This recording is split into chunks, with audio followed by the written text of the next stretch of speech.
The Monetary Policy Committee of the Central Bank of Nigeria, led by the Governor, Mr. Olayemi Cardoso, met for the third time in 2024 to review recent economic and financial developments. After the two-day meeting, the monetary policy rate was increased by 150 basis points from 24.75% to 26.25%. Cash reserve ratio for deposit money banks was retained at 45%. Liquidity ratio was left unchanged at 30%, while the asymmetric corridor remained at plus 100 minus 300 basis points around the monetary policy rate.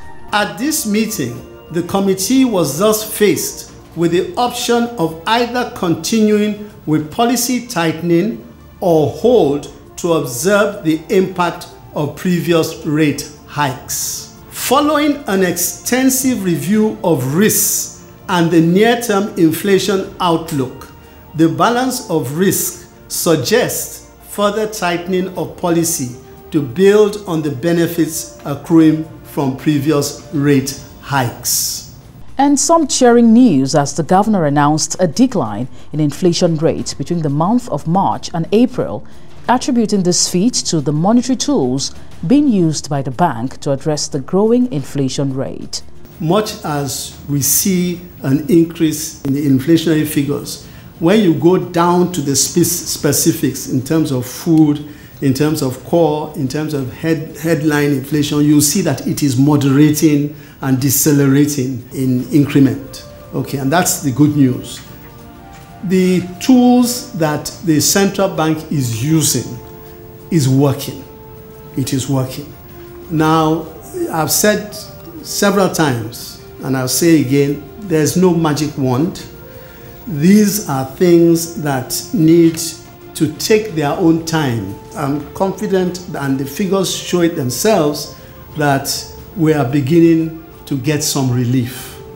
Another highlight from the meeting is the committee's acknowledgement of a safe, sound and stable banking system.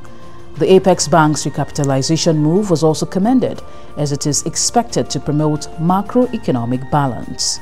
As the central bank, it is our responsibility to ensure that the banking system is strong and is resilient.